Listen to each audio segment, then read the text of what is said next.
close to London, it's close to Epsom Downs, so it's attractive to travellers from afar, and many of those come with a distinct Irish accent. We've got two distinct different types of traveller problems.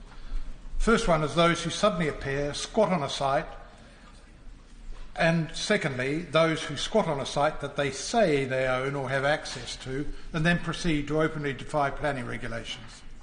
The first group, very occasionally, have permission to camp. I've actually noticed this. They use the site and then they leave as it is found.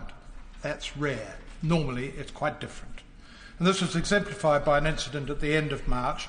5 caravans of various vehicles squatted on a public community car park near the Leatherhead station.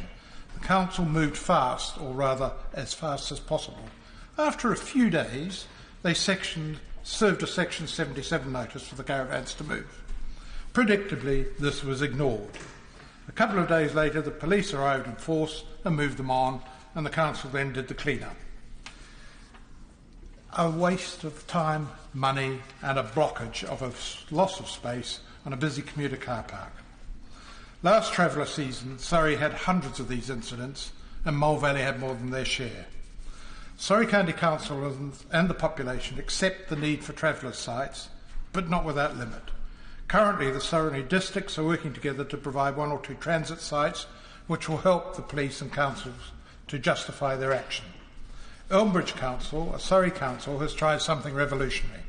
They mapped every single public space, churchyards, schools, playgrounds, and so on in Elmbridge, and then they obtained a 3-year injunction against travellers squatting on those map sites. This meant that the police in Elmbridge could act straight away, regardless of who the individuals are, who the vehicles belong to, and who the caravans belong to. But this has several downsides. As a member of the NFU, I note that no private land, including farmland, is covered by the injunction. The injunction is only for 3 years, and huge public effort and expenditure went into setting up the maps.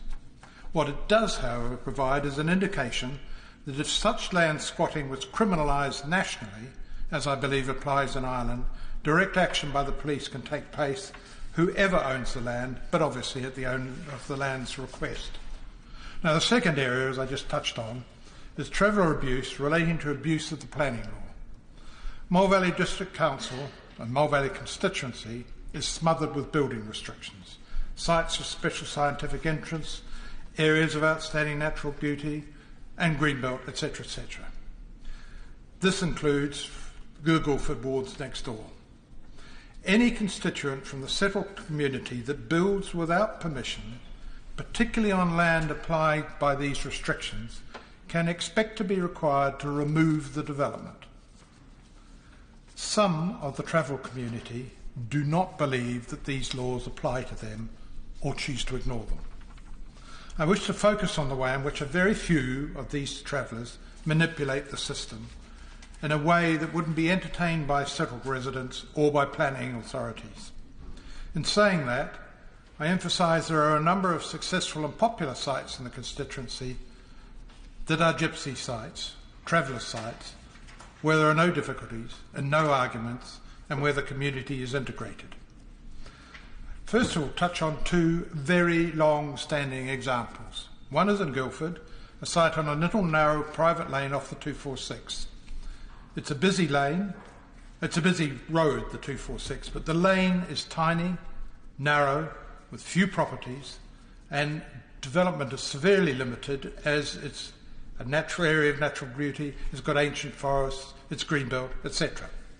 But a traveller from outside Mole Valley inherited access to the land, squatted on it, and over a short period of time placed a number of caravans, trucks and cars there, and he ran a number of different businesses from the site. Now the second one is in Leatherhead. It's on greenbelt pasture land. Since and I believe they are, Irish travellers in 2003, which is a few days back, arrived at that site, the area has been fenced, a fast-growing hedge has been planted, a number of caravans have been placed there, a few other buildings of a more permanent design have also been built. Also, to my amusement, 2 very large, high, wrought iron electric-operated gates have been erected between pillars at the entrance, or the entrances. it looks like you're going to a minor statio. On both sites, it is apparently the norm that all injunctions have been ignored, numerous applications have been made, rejected, appealed, local relations with the community are fractious, with numerous threats to the community members. As I've said, 2003, so it's been going on for years without success to ensure that the planning laws respected by the settled community are ignored by or dodged by devious legal means by the people that have squatted there. A third case commenced this Easter weekend in Capel. By chance, I drove past and came across it. A group of probably Irish travellers going by the accent, with 2 or 3 small caravans squatted on a 2-acre field. They claim they own the land, which may or may not be true. The land is accessed by a narrow agreed access over another person's land. The squatters brought in a small digger, widened the access way, wooden fenced the widened way without the landlord's agreement. This morning I observed the fence has been taken down now, while access has been further enlarged and re-fenced to allow bigger vehicles, such as horse-carrying vehicles and bigger caravans through.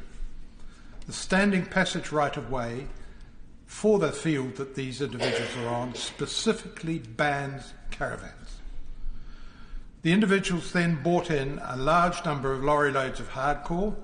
This was laid and spread by a fairly large JCB digger. The wooden buildings were knocked down to make space for what I understand are going to be new buildings, including stables.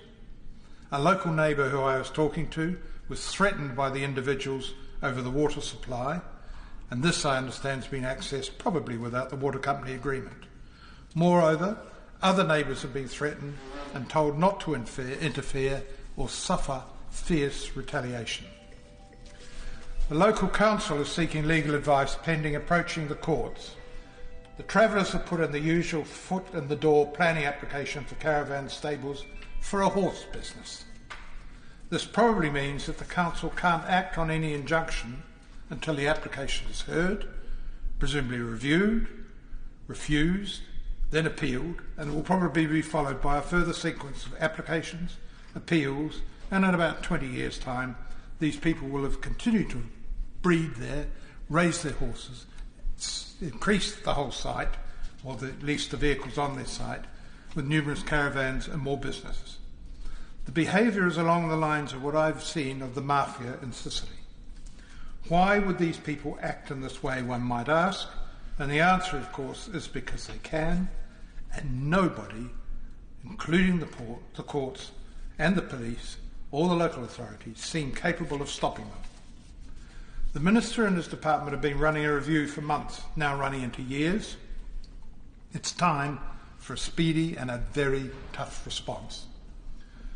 First, in the case of squatting on possibly owned land and ignoring planning applications, I would like the government to change the legislation to enable local planning authority officers to place an immediate stop, or even a minor development, with heavy fines, ultimately jail for failure to comply, to returning to land to that it was before. Leave it to the travellers rather than the local authorities to go to court if they wish to oppose the stop notice. For travellers who squat on other people's land without permission means that they should be criminalised or make the offence a criminal offence. This is the way it's done in Ireland, and it does seem to work, enabling the police to take direct and immediate action. Next, would the Minister look at tightening up on the legal definition of travellers? It's too loose at the moment, and one thing that those that squat do not do is travel. Related to this is the extraordinary requirement that the claim they need to live in caravans, which overcomes the normal and understandable offer of bricks and mortar accommodation. This is particularly relevant when children and infants would, by normal standards, be accommodated in a better and healthy environment in a normal dwelling. I have a number of other suggestions, but I'll test just one more. I'll ask the Minister to enlarge on the definition of repetitive similar applications so that these can be accumulated in such a way as to be rejected at a stroke. Madam Deputy Speaker, there is a belief amongst many of the settled community who brush up against these individuals, and that's a polite way of putting the contact, that these travellers ignore the normal law-abiding activity because the law is weak and is ineffective. My experience supports that feeling. Change is overdue by years, and if there is change coming, a vain request because of the Easter events, could any change be made retrospective to the day before last Easter? Over to you, Minister.